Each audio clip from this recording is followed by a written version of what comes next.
Assalamualaikum warahmatullahi wabarakatuh.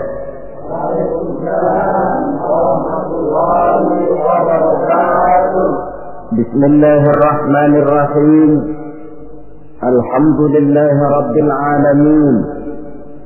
Wassalatu wassalamu ala asyrafil anbiya'i wal mursalin wa ala alihi wa ashabihi al-mujahidin at-tahirin. Amma ba'du. Saudara-saudara kaum muslimin rahimakumullah. Pada pertemuan kali ini kita akan membicarakan sebuah hadis di mana baginda Nabi besar Muhammad sallallahu alaihi wasallam bersabda, "Qawamud dunya bi arba'ati asya." Dunia akan menjadi kuat, dunia akan menjadi tegak dan jaya kalau ditunjang oleh 4 perkara.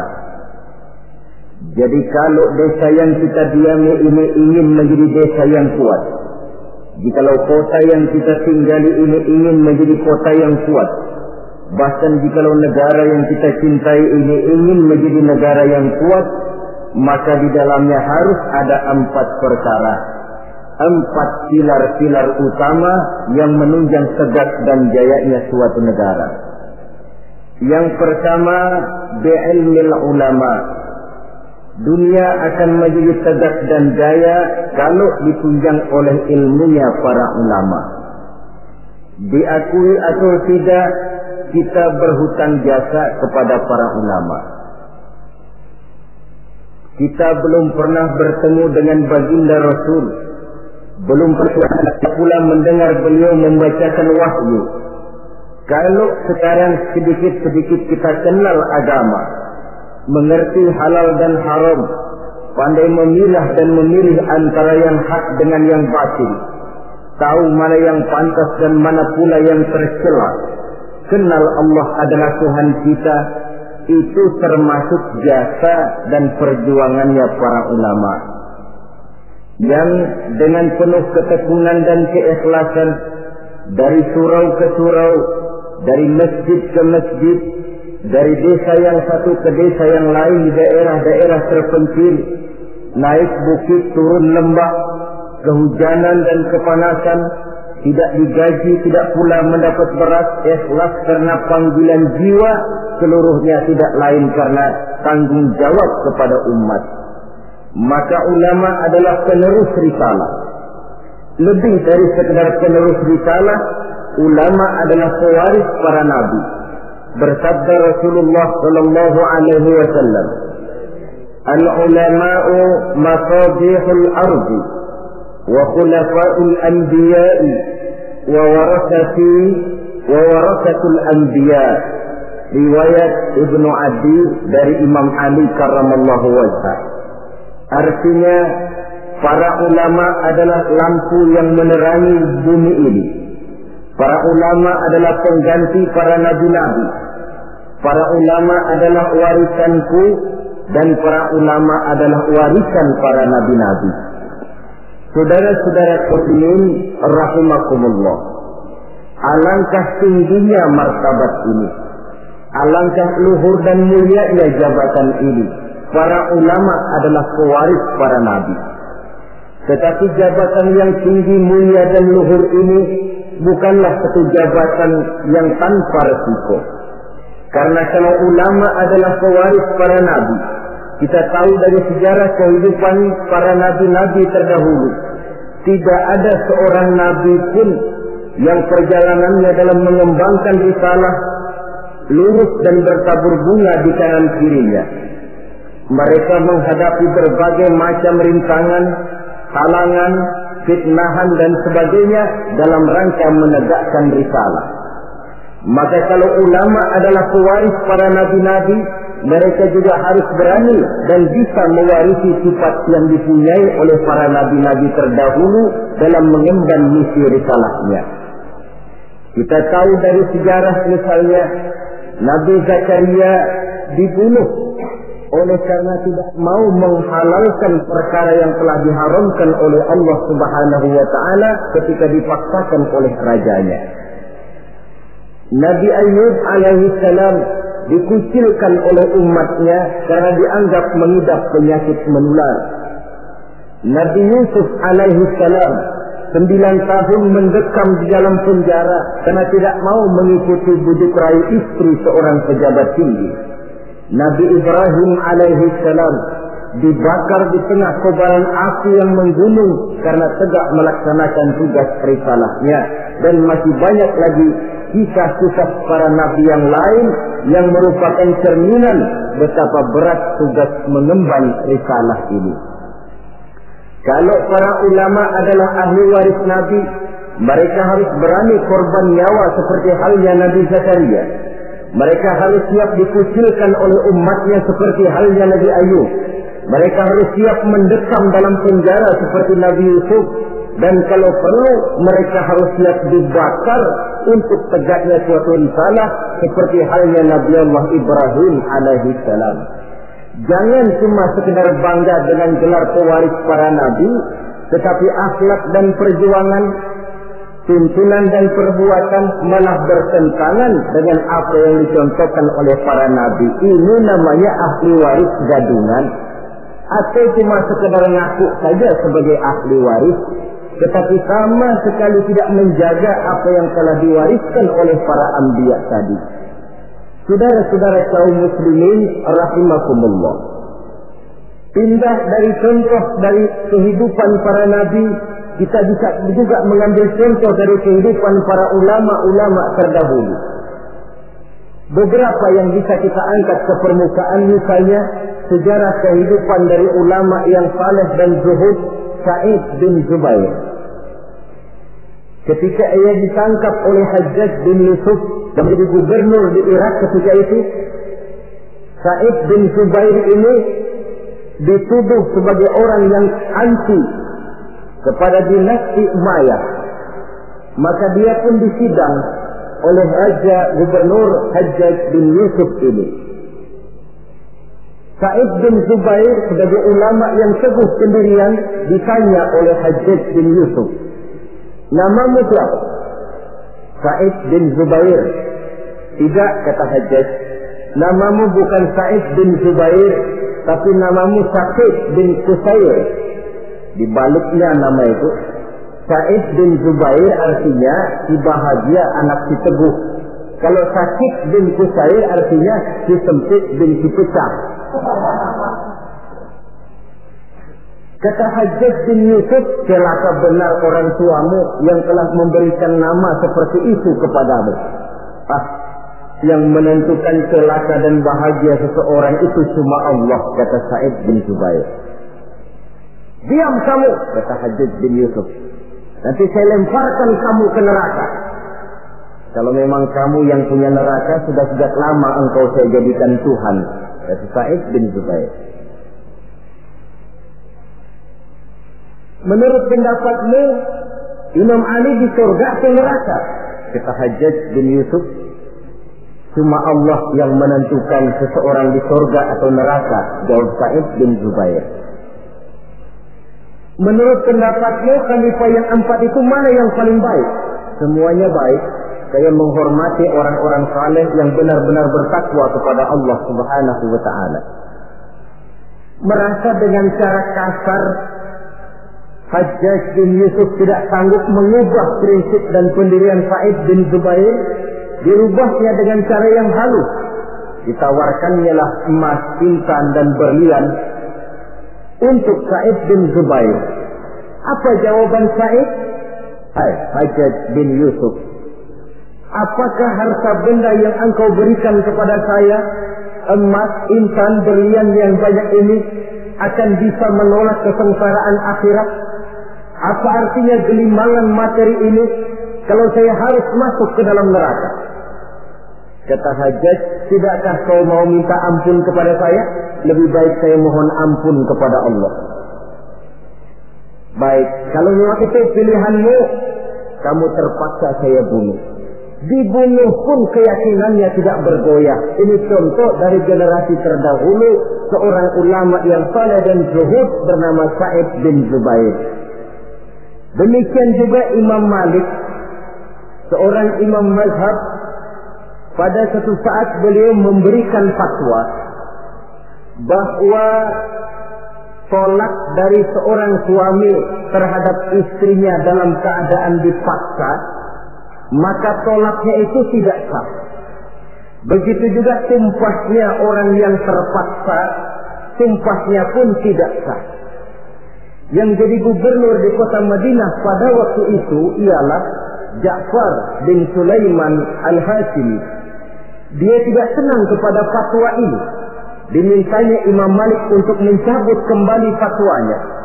Namun dengan tenang Imam Malik menjawab, saya tidak akan pernah mencabut fatwa yang saya yakin berdasarkan kepada Quran dan Sunnah ini. Apapun resiko yang saya hadapi, saya siap. Malah fatwa itu beliau sebarluaskan, akibatnya Imam Malik ditangkap. Kemudian dihukum berat, dicambuk 70 kali. Sampai pun dikala hendak ajal, bekas cambukan itu masih nampak di punggung beliau yang mulia ini. Saudara-saudara, ketika hal ini diadukan oleh khalifah kepada khalifah, yaitu Abu Mansur, maka Imam Malik dipanggil oleh beliau. Apakah kau ingin membalas perlakuan gubernur Madinah yang sewenang-wenang kepadamu? Jawab Imam Malik, saya tidak akan membalas. Begitu akhlak dari ulama yang teguh pendirian.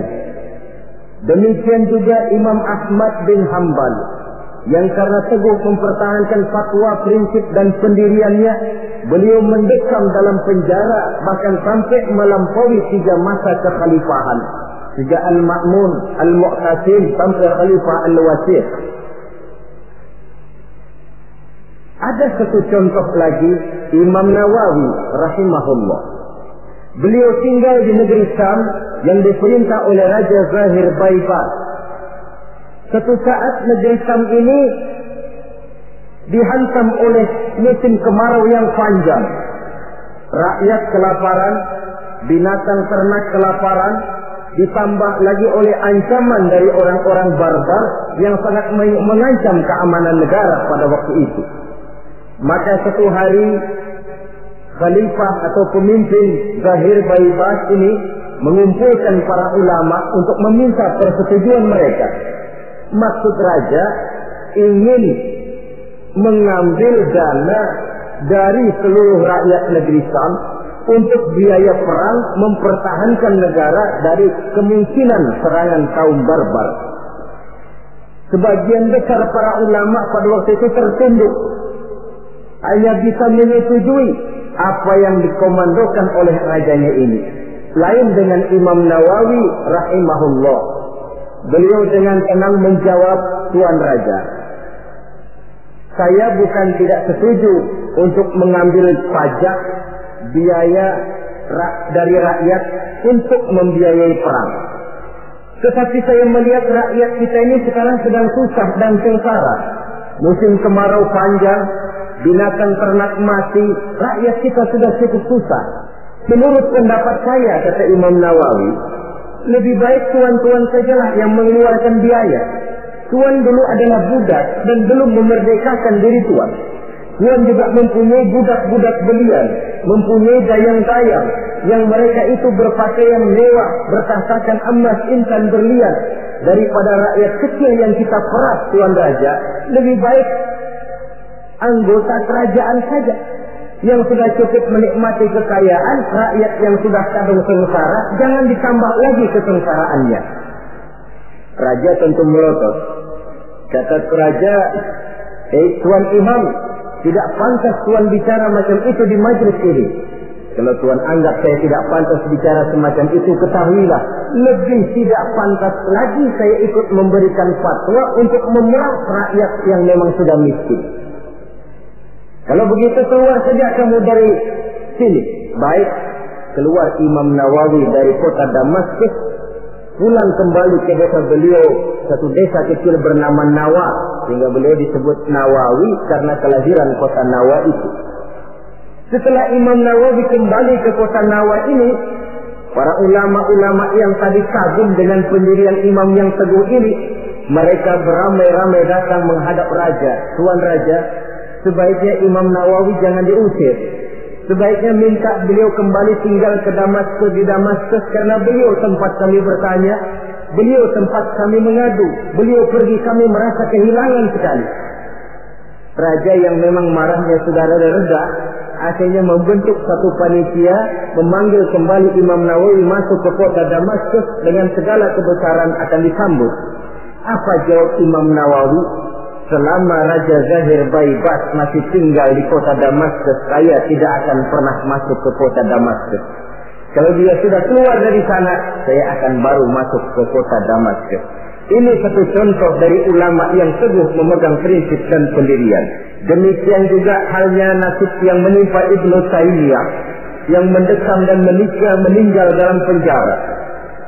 Nasib Abdul Qadir Audah, Sayyid Qutb, Hasan Al-Banna, ada yang meninggal dalam penjara, ada yang gugur di tiang gantungan, seluruhnya tidak lebih karena membela dan mempertahankan suatu prinsip, keyakinan dan pendirian. Inilah sikap mental dari yang namanya pewaris para anbiya. Jadi jangan cuma tergoda dengan suatu kebesaran tapi tidak mengerti apa makna kebesaran yang kita sandang itu. Saudara-saudara kaum muslimin rahimakumullah. Dengan demikian maka ulama memang ahli waris para nabi. Tetapi di antara para ahli waris ini ada yang teguh dan kuat menjaga warisan, ada yang tidak tahan godaan untuk menjaga warisan. Rasul wafat seolah-olah beliau berkata, "Hai para ulama, aku meninggalkan kamu semua. Aku tidak tinggalkan emas dan berlian. Aku tidak tinggalkan kebun dan pabrik. Aku tinggalkan Islam kepadamu. Engkau adalah ahli warisku. Jagalah Islam ini baik-baik." Tinggallah para ulama yang menjadi ahli waris Nabi. Ada di antara mereka yang teguh menjaga warisan. Walaupun lapar, walaupun haus, walaupun hidup serba miskin, mereka tidak akan pernah menjual warisan. Ulama inilah yang merupakan pewaris yang perlu kita ikuti. Walaupun seperti yang disabdakan Nabi, "Sayati ala ummati zamanun al-qabidu ala dinihi kal-qabid ala jamrah." Akan datang satu zaman di tengah umatku, di mana pada zaman itu orang yang kuat dan teguh memegang agama seperti memegang bara di tangan. Dipegang, tangan terbakar, dilepas bara terbuang. Ulama yang teguh menjaga warisan Nabi tidak goyah prinsip keyakinan dan pendiriannya bagaimanapun panasnya dia memegang agama. Sebaliknya di pihak lain ada juga para ulama yang setelah diwariskan Islam oleh Nabi ini, mereka tidak tahan penderitaan, mereka tidak tahan lapar, mereka tidak tahan haus. Daripada tidak punya apa-apa, kan lebih baik punya apa-apa. Daripada kelaparan, kan lebih baik kenyang. Ini ada warisan Nabi bernama Islam, jual saja warisan ini. Maka dijualnya warisan tadi. Turunlah dia dari pewaris Nabi menjadi bekas pewaris dari para nabi-nabi. Saudara-saudara kaum muslimin, ini termasuk dalam hadis yang diriwayatkan oleh Imam Hakim dari Anas, bersabda Rasulullah sallallahu alaihi wasallam, "Wailun li ummati min ulama'is su'i yattakhiduna hadzal ilma tijaratan yadha min umara'i zamanihim rabhan li anfusihim la arbahallahu tijaratahum." Celakalah umatku akibat tingkah laku ulama-ulama yang jahat. Kenapa? Karena ulama merupakan panutan. Kalau seorang yang biasa berbuat salah, salahnya barangkali hanya menjerumuskan dirinya sendiri, paling-paling keluarganya. Tapi kalau seorang ulama salah, sedangkan di masyarakat dia menjadi panutan dan contoh, kesalahannya akan menjerumuskan puluhan, ratusan, ribuan, bahkan mungkin jutaan umat yang mendengar fatwa dan nasihat-nasihatnya. Jika kalau Nabi mengatakan, "Wailun li ummati min ulama'is su", celaka umatku akibat tingkah laku ulama yang jahat perangainya ini. Bagaimana tingkah laku mereka? Kata Nabi, yattaqizuna hadzal ilma tijaratan yabi'unaha min umara'i zamanihim. Mereka mengambil ilmu agama ini sebagai barang dagangan yang mereka jual kepada penguasa zaman mereka. Agama dijadikan semacam ajang bisnis. Hukum halal haram bisa diatur menurut selera penguasa. Yang penting si ulama mendapat keuntungan. Celakalah agama dan celakalah umat. Kalau ulama sudah menjadikan ilmu agama ini sebagai barang dagangan yang diperjualbelikan kepada penguasa di zaman mereka hidup. Dengan harapan apa? Rabahan li anfusihim, mengharap keuntungan bagi diri mereka sendiri. La arbahallahu tijaratahum. Nabi menjanjikan Allah sama sekali tidak akan menguntungkan perniagaan mereka itu. Saudara-saudara kaum muslimin rahimakumullah. Kadang-kadang waktu belum dapat apa-apa suaranya nyaring. Ustaz, ini hukumnya apa? Haram. Waktu belum dapat apa-apa. Tapi sedikit dapat duit mulai dicelok suaranya. Yang tadinya bilang nyata-nyata haram, sekarang halal.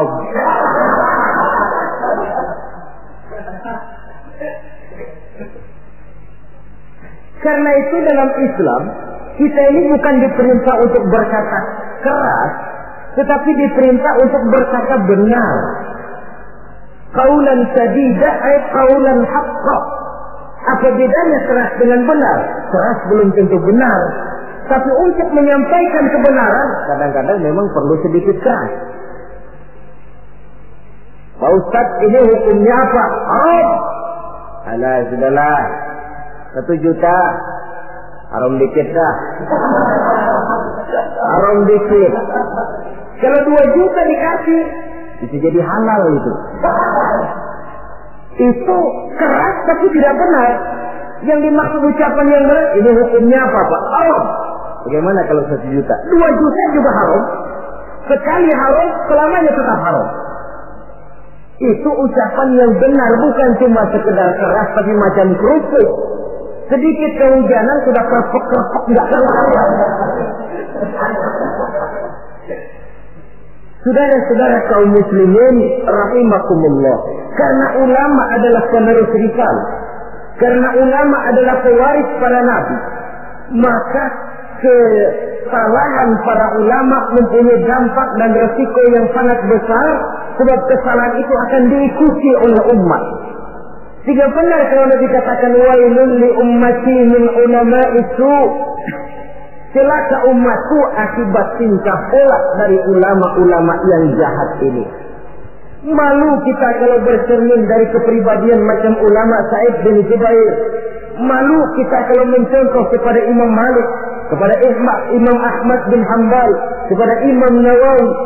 Maka membaca sejarahnya Ibnu Taimiyah, Abdul Qadir Audah, Sayyid Qutb, Hasan al-Banna dan para ulama-ulama terdahulu yang mereka menghadapi dinding penjara, mereka menghadapi caci maki dan pengusilan, bahkan mereka menghadapi tiang gantungan karena teguh mempertahankan keyakinan dari agama yang dianutnya ini.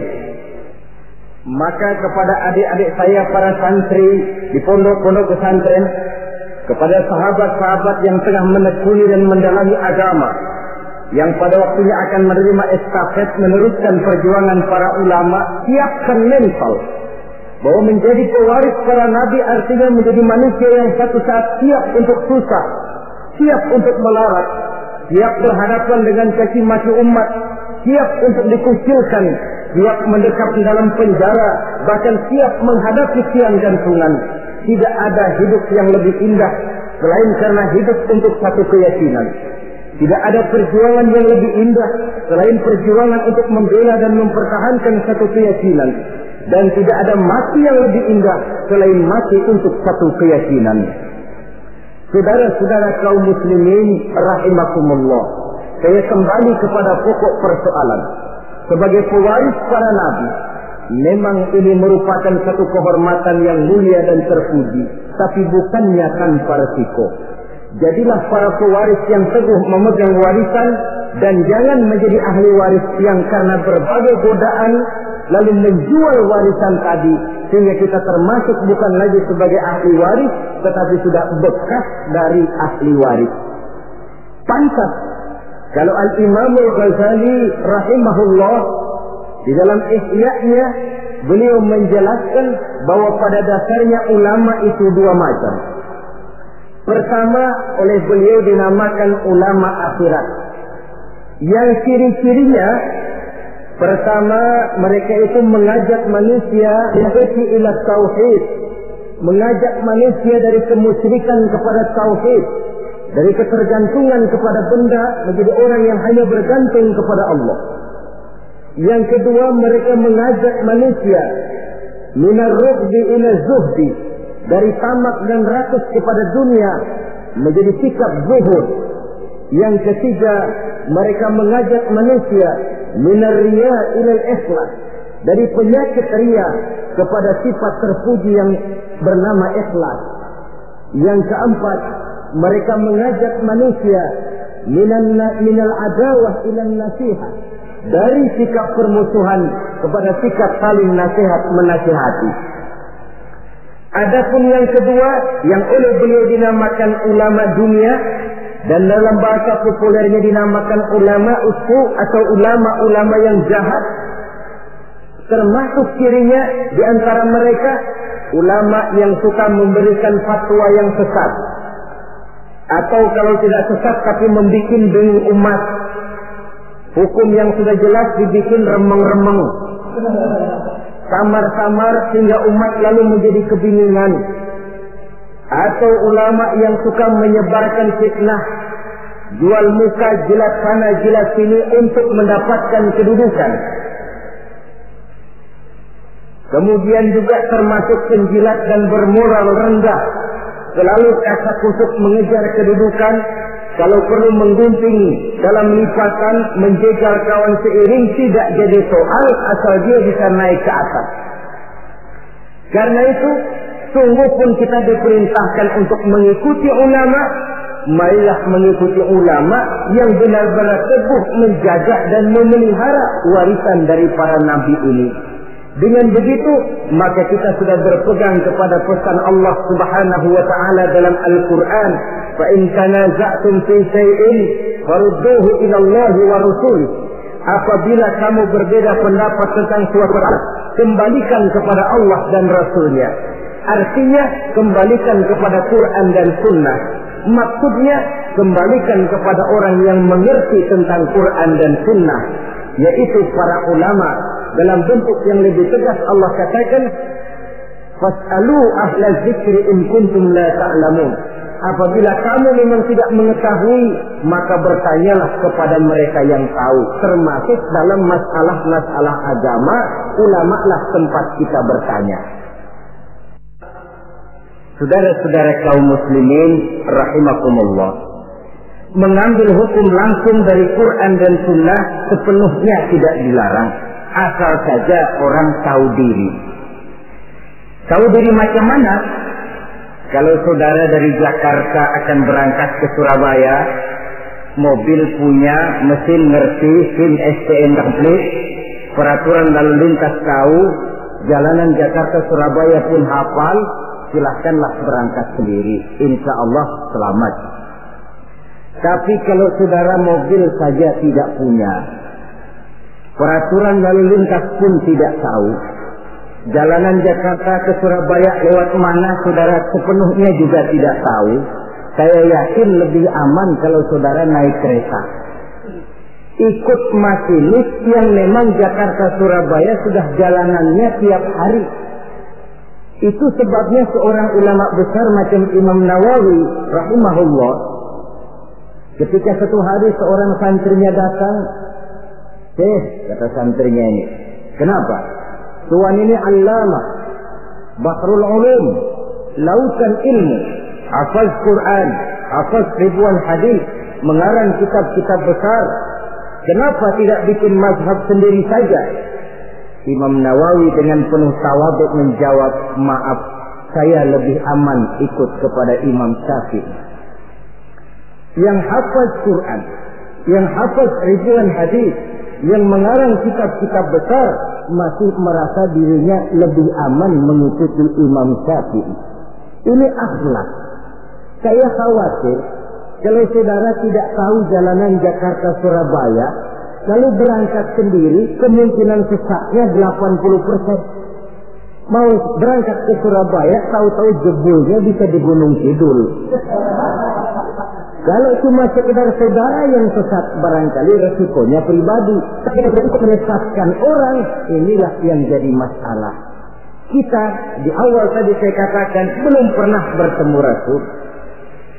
Kalau saya ditanya orang, Dara Zainuddin, kau sholat menurut cara apa? Saya jawab cara yang diajarkan oleh guru saya.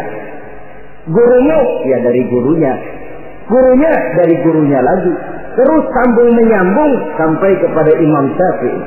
Imam Syafi'i dari mana? Dari gurunya. Imam Malik atau Imam Waqi'. Imam Malik dari gurunya, dari gurunya, dari gurunya sampai kepada tabi'ut tabi'in. Tabi'ut tabi'in tentu dari tabi'in. Tabi'in tentu dari sahabat. Sahabat dari Nabi. Nabi dari Jibril. Jibril dari Allah Subhanahu wa ta'ala. Pengkolnya sih tetap di sana. Cuma sambung menyambung secara mutawatir sampai kepada kita sekarang ini. Ayat Quran elastis. Dibawa kemanapun dia mau, tergantung niat baik dari orang yang mentafsirkannya. Kalau dia ditafsirkan oleh orang yang tidak memenuhi persyaratan untuk menafsirkannya, bukan mustahil terjadi manipulasi ayat untuk kepentingan pribadi. Inilah yang tidak diinginkan dan inilah yang dikhawatirkan. Oleh karenanya, ulama merupakan ahli waris dari para nabi dan kita menjadi ulama yang benar-benar teguh menjaga dan memegang warisan tadi. Tetapi kalau warisannya sudah tidak ada lagi, maka tidak usah mengikuti yang semacam itu. Ini pernah disabdakan oleh Rasulullah Sallallahu Alaihi Wasallam dalam hadis yang diriwayatkan oleh Imam Baihaqi. Beliau bersabda, "Yusiku an ya'ti 'ala an-nasi zamanun la yabqa min al-Islam illa ismuh, wa la yabqa min al-Qur'an illa rasmuh. Masajiduhum 'amiratun wa hiya kharabun min al-huda. Ulama'uhum sarrun man tahta adini as-sama' min 'indihim takhrujul fitan wa fihim ta'udu." Pada satu saat kata Nabi, akan datang di tengah masyarakat manusia, di mana pada zaman itu la yabqa minal Islam illa ismuh. Akan datang satu masa di mana pada masa itu Islam ada tapi cuma sekedar tinggal namanya saja. Islam ada tapi cuma tinggal nama saja. Bahasa Jermannya nama doang. Tapi ajaran Islam tidak pernah nyata dalam kehidupan sehari-hari. Nama Islam, perbuatan tidak Islam lagi. Kadang-kadang namanya Muhammad Mukmin, perbuatannya nyolong ayam. Islam ada tapi cuma sekedar tinggal nama saja. Wala yabqa minal Qur'an illa rasmuh. Quran pun ada tapi cuma sekedar tulisannya saja. Ada Quran tapi cuma tulisan. Paling banter di musabakohkan. Ya masih lumayan lah. Tapi kan yang lebih penting sebenarnya adalah bagaimana mengusahakan musabakoh pengamalan ajaran Quran. Masajiduhum 'amiratun. Masjidnya megah, masjidnya mentereng, masjidnya mewah. Wahia qarabun minal huda, tapi kosong dari hidayah. Masjid tidak lebih seperti museum, besar, anggun, tapi sepi, tempat menyimpan benda-benda kuno.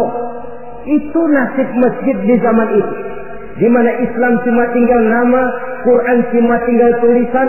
Masjid besar, tapi ajaran Islam tidak terpancar dari sana. Masjid yang besar nasibnya bak museum saja. Tidak lagi berfungsi seperti masjid di zaman Rasul. Di zaman baginda Rasul, di masjid beliau mengajar umat, di masjid beliau bermusyawarah, Di masjid beliau mengatur negara. Di masjid beliau mengatur strategi perang. Masjid merupakan pusat kegiatan umat. Suatu zaman nanti kata Nabi akan datang di mana masjid ada, besar, megah, dibangun dengan biaya besar, tapi kosong dari hidayah. Tidak ada lagi nur ilahi yang terpancar di dalamnya. Na'udzubillah. Di zaman itu ulama'uhum syarrun man tahta azimis sama. Ulama-ulama mereka adalah yang terjahat yang ada di bawah kolong langit ini. Min indihim takhrujul fitan wa fihim ta'ud. Dari mulut mereka keluar fitnah dan akibatnya kepada mereka juga fitnah itu kembali. Inilah satu zaman yang kita khawatir dan kita berlindung kepada Allah jangan menemui masa semacam itu. Saudara, orang-orang yang anti-Islam sekarang ini, mereka tidak mungkin menghantam Islam dengan mengirim satuan militer. Kita dengan strategi sekali. Caranya bagaimana? Pertama, pisahkan umat dari ulamanya. Kalau itu berhasil, tanamkan keraguan kepada sunnah. Kalau itu pun sukses, mereka masuk kepada tujuan yang paling inti, tanamkan keraguan kepada Quran. Disadari atau tidak, diakui atau tidak, tiga sistematik ini secara bertahap mulai diterapkan orang di tengah kehidupan kita. Mau hancurkan Islam, pertama, pisahkan umat dari ulama. Kalau umat sudah berpisah dari ulama, sama saja istilah yang banyak disampaikan orang, macan sudah dipisah dari hutan. Padahal ulama dengan umat persis hutan dengan macan. Macan tidak bisa pisah dengan hutan, hutan pun tidak bisa ditinggalkan macan. Kenapa? Saudara lihat saja. Kalau hutan sudah ditinggalkan oleh macan, maka biasanya hutan yang tidak ada macannya tidak jadi hutan yang serem. Disembarangi orang. Datang petani nebang pohon seenaknya. Kenapa kok berani? Hutannya nggak ada macannya. Datang kambing buang najis seenaknya. Kok berani? Hutannya nggak ada macannya. Datang badak nyeruduk seenaknya. Kok berani? Hutan tidak ada macannya. Maka satu desa, satu kampung, satu kota, kalau tidak ada ulamanya, biasanya disembarangi orang. Apa saja mudah masuk ke desa, ke kota, ke kampung yang tidak ada ulama dan tidak ada pengajian di sana. Datang ingkar sunnah masuk. Datang Islam jamaah masuk. Datang Islam sejati masuk. Datang pikiran yang merusak Islam pun masuk. Kenapa? Hutan tidak ada macannya, disembarangi orang. Sebaliknya pun, macan juga kalau sudah tidak tinggal di dalam hutan, biasanya akan jadi tontonan. Macan yang tidak tinggal di hutan, hilang seremnya. Orang nggak takut. Coba lihat di kebun binatang atau di taman safari. Itulah nasib macan yang sudah keluar dari hutan. Jadi tontonan orang. Bahkan anak kecil berani lihat dari dekat, nunjuk lagi. Macan lucu ya. Lucu katanya. Ya Allah. Jadi macan kalau sudah meninggalkan hutan, macan lucu. Ini ulama kiai kalau sudah meninggalkan jamaahnya, meninggalkan pesantren, meninggalkan masjid, meninggalkan umat, kiai lucu. Maka macan harus jaga hutan. Tapi hutan pun harus tahu apa kebutuhan macan. Jangan cuma macan saja disuruh jaga hutan, tapi hutannya pelit, tidak mau memberi makan kepada macan, loyo macannya. Kita cuma mengharap ulama berjuang habis-habisan. Tapi kita sebagai umat ini kadang-kadang cuma memerlukan ulama di waktu dia sehat. Sakitnya kita tidak mau tahu. Kita memerlukan ulama dikala dia segar, penderitaannya kita tutup mata. Bahkan lebih celaka, maaf loh ya, kita lebih menghargai burung beo daripada kiai. Contoh kecil, burung beo bisa ngomong dikit saja. Assalamualaikum, Assalamualaikum, 1 juta dibeli orang. Betul kan? Ngomong pun tidak pakai dikit. Assalamualaikum, Assalamualaikum, 1 juta dibayar. Kalau kiai yang ngomong Assalamualaikumnya pakai, bahasa Arabnya pakai, baca kitab sehalaman. Allahu Akbar. Kita yang harus menjaga ulama. Jangan ulama dianggap seperti gerekan kayu. Kalau mau dipakai nggak ketemu, sedapur dicariin, ngomel. Gila ini gerekan kemana sih? Tapi sudah ketemu gerekan, dipakai, nyala rokoknya, gerekan dilempar begitu saja. Harus kayak gerekan gas dong. Habis pakai simpen yang rapi, bensinnya gasnya habis diisiin. Kita yang berkewajiban menjaga ulama. Ulama tidak minta dihargai, kewajiban kita menghargai ulama.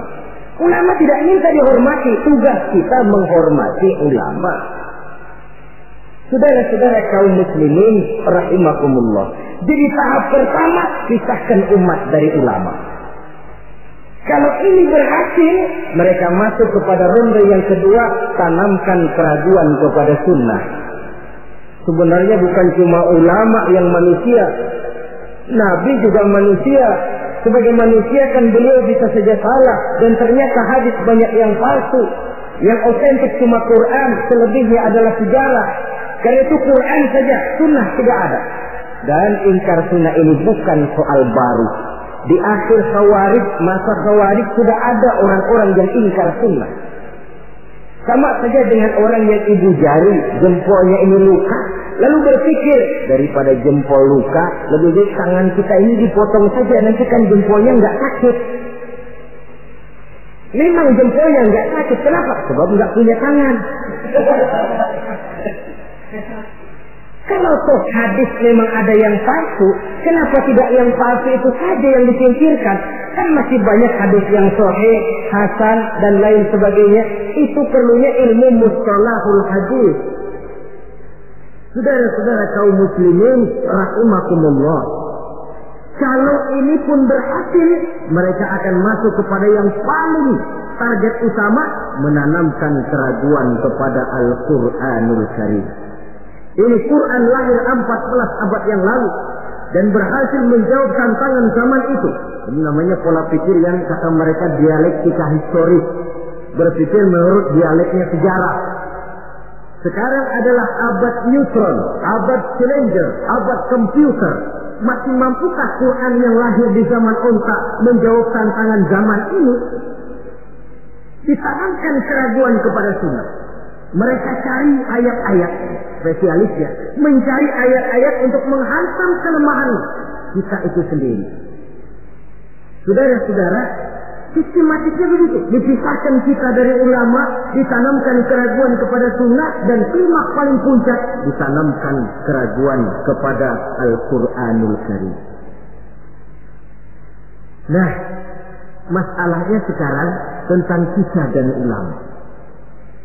Orang makin mengakui bahwa ulama sekarang ini sudah merupakan jenis makhluk langka. Bahkan barangkali sudah harus dilindungi dari kepunahan. Kenapa ulama makin langka? Pertama, ulama ini, orang jadi ulama itu bukan dapat SK dari pemerintah atau aparat-aparatnya, tidak. Ulama itu lahir karena legitimasi umat, pengakuan umat.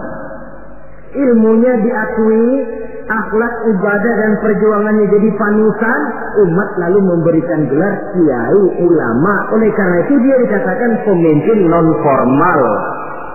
SK-nya di tangan umat, maka tidak kenal pensiun.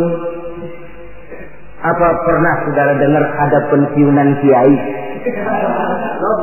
Anu loh Pak, dia itu dulunya kiai besar, sekarang sudah pensiun. Kalau yang pejabat mantan itu banyak, mantan camat, mantan gubernur, mantan menteri, tapi mantan ulama, na'udzubillah. Sebab kalau sudah soal mantan, soal bekas, mending bekas maling loh daripada bekas kiai. Sebab apa? Bekas maling ada harapan jadi ustaz. Tapi bekas kiai, jangan-jangan maling itu. SK-nya di tangan umat. Karena itu akar seorang ulama, akar seorang kiai ke bawah, bukan ke atas. Kalau kerjanya cuma menjilat ke atas, ke bawah dilupakan, satu-satu dia tidak akan terpakai. Yang celaka, di atas tidak bergantung, ke bawah tidak berakar. Loyalitas seorang ulama, titik berat perjuangan ulama, ke umat, bukan ke atas. Kalau ke atas targetnya, dia bisa pensiun. Kalau pensiun datang, sedangkan umat sudah kadang mencorengnya, itu namanya ke atas tidak bergantung, ke bawah tidak berakar. Jadilah si ulama eceng gondok. Tahu eceng gondok? Tanaman yang tidak, ya walaupun ada akarnya tapi ngambang. Kemana dia mengalir? Kemana dia bergerak? Ya kemana air mengalir. Air ngalor, air ngidul. Tidak punya satu prinsip yang teguh. Kemana air bergerak, ke sana dia pergi. Itulah sebabnya sulit sekali langkah ulama itu, karena seleksi umat, seleksi sosial ini ketat. Saudara hadirin yang saya hormati, jadi penyebab kelangkaan yang pertama karena ulama itu melalui seleksi sosial. Legitimasinya di tangan umat, SK-nya umat. Maka ulama saya katakan tadi tidak pernah kenal pensiun dan tidak terikat PGPN, peraturan gaji pegawai negeri. Ulama itu terikat oleh PGPT, peraturan gaji pegawai Tuhan. Jam kantornya 24 jam. Kapan umat perlukan, dia mesti berangkat. Di sisi lain, ulama memang seperti benda keramik. Makin tua, makin antik, makin dikejar orang, makin mahal harganya. Tuh, barang-barang keramik peninggalan dinasti Ming. Itu kan ratusan tahun yang lalu. Makin tua, makin dikejar dan diburu orang, makin mahal harganya. Saudara-saudara kaum muslimin rahimakumullah. Yang kedua memang kurangnya minat orang untuk belajar agama. Pendidikan agama di mata umat Islam anak tiri. Orang tua muslim tidak bangga memasukkan anaknya ke madrasah, ke pondok-pondok pesantren atau ke sekolah-sekolah yang bernafaskan agama. Nasib madrasah, pesantren, anak tiri. Kadang-kadang yang lebih parah, pesantren dianggap penampungan anak nakal. Kalau anaknya udah sangar, tukang berantem, sudah kirim ke pondok saja kali jadi baik. Kirim ke pondok. Kayaknya pondok cuma penampungan anak-anak nakal saja. Ada kesan anak tiri kan tidak bangga anak masuk madrasah. Latar belakangnya apa? Latar belakangnya karena pemikiran perut. Sekolah sama dengan ijazah, ijazah sama dengan lapangan kerja. Kalau tidak jadi pegawai negeri, mati. Pola pemikiran perut. Timbul masalah. Kalau anak masuk pesantren apa nanti bisa masuk kerja di Pertamina? Apa kalau masuk sanawiyah nanti bisa diterima di Departemen Keuangan? Pola pemikiran perut. Kadang-kadang orang tua muslim itu masukkan anak ke madrasah biasanya alternatif terakhir. Kalau sekolah umum di sana sudah tidak terima, sekolah sana penuh, sekolah sini tutup, baru ke madrasah. Itu pun nggak bangga. Ditanya temannya, anaknya sekolah di mana Pak? Anak saya mah daripada nggak sekolah. Coba lihat, daripada nggak sekolah katanya. Habis dimasukin kemana? Saya masukin ke madrasah.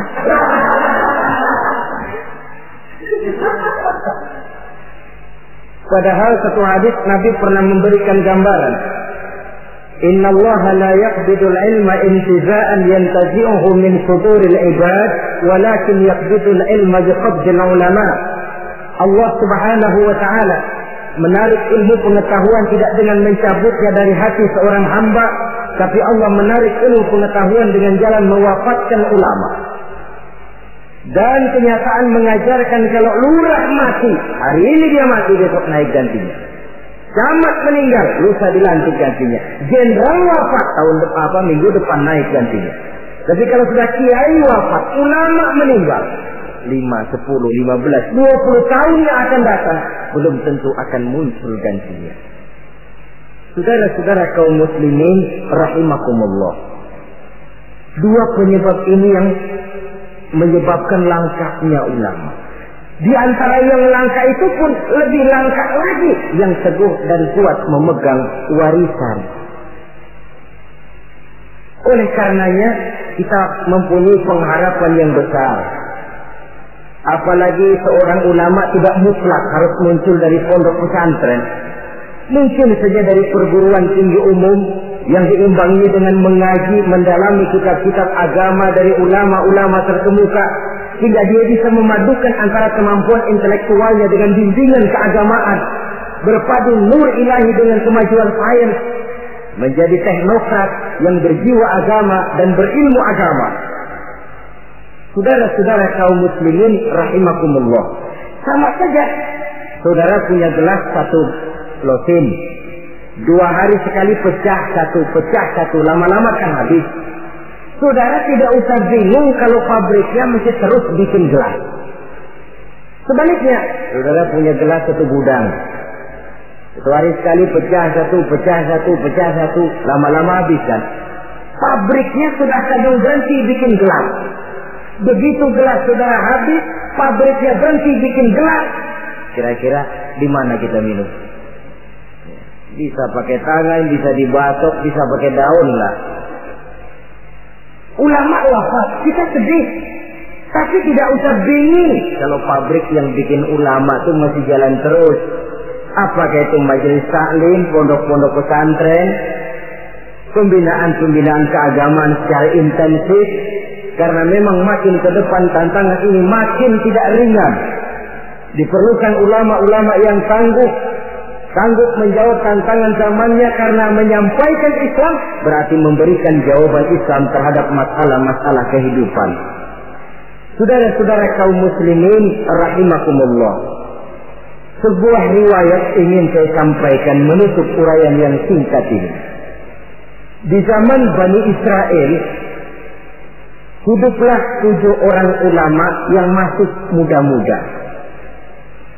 7 orang ulama yang masih muda ini mereka teguh dan kuat memegang agamanya, walaupun mereka tinggal di masa pemerintahan yang zalim dan memusuhi mereka. Mereka tidak goyah barang sedikit pun. Kemana ulama yang 7 orang ini pergi dakwah, mereka dicaci maki, dikejar-kejar, difitnah.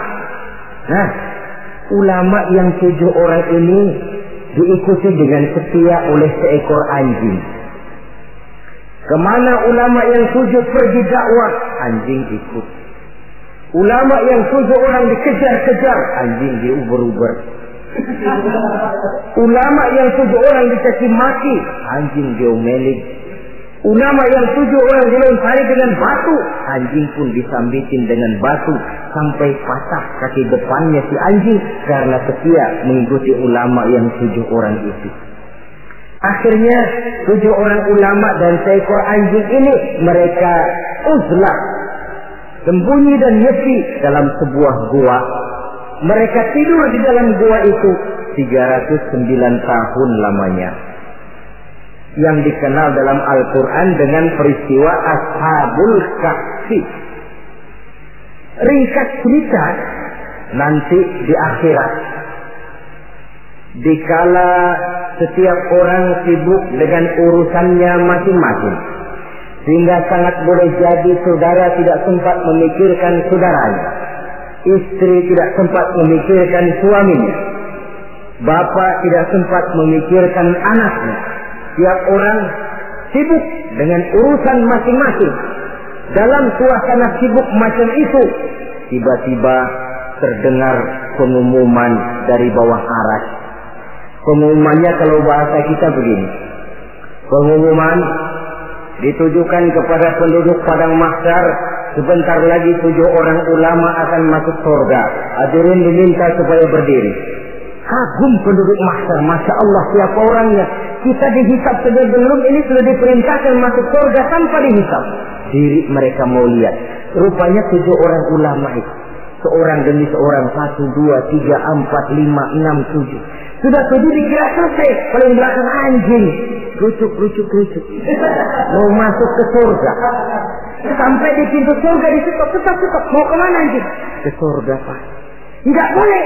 Pokoknya saya mau ke surga. Pokoknya enggak boleh. Kalau enggak boleh saya minta diadili Pak. Apa sebabnya enggak boleh? Diadili? Iya Pak. Baik. Dibuka pengadilan darurat. Karena memang di surga itu adil. Di dunia ini pengadilan banyak, keadilan susah. Saudara-saudara, diadili si anjing. Hasil pengadilan memutuskan anjing tidak berhak masuk surga. Naik banding. Anjing, kenapa kamu merasa berhak masuk surga? Saya Pak, waktu di dunia setia mengikuti ulama yang 7 orang itu Pak. Kemana mereka saya didakwah saya ikut. Mereka dikasih mati, saya diomeli. Mereka dikejar-kejar. Ini kaki depan saya patah ngikutin dia tuh Pak. Apa mereka enak-enakan ke surga? Saya ditinggal di sini, saya menuntut keadilan. Akhirnya turun perintah Allah. Ridwan, ada khilhul jannah. Ridwan, masukkan si anjing ke dalam surga. Perintah dari Allah. Jadi di antara binatang yang masuk surga itu nanti, selain ontaknya Nabi Soleh, semutnya Nabi Sulaiman, hudhudnya Sulaiman, termasuk anjingnya Ashabul Kahfi. Logikanya, kalau anjing saja setia ikut ulama bisa sampai ke surga, dia masa iya manusia ikut ulama tidak masuk surga, oke. Asal ikutnya betul-betul ikut, yang diikuti betul-betul ulama. Kalau ikutnya ikut-ikutan, yang diikuti pun ulama-ulamaan, saya takut nanti dapat surga-surgaan. Saudara-saudara kaum muslimin rahimakumullah, itulah sebabnya di tengah keawaman kita ini yang pengetahuan yang serba terbatas, kita perlu mengikuti ulama yang benar-benar pewaris para anbiya. Inilah saja, insya Allah pada pertemuan berikutnya akan kita bicarakan pilar yang kedua. Terima kasih atas perhatian. Mohon maaf atas segala kekurangan. Wassalamualaikum warahmatullahi wabarakatuh. Waalaikumsalam warahmatullahi wabarakatuh.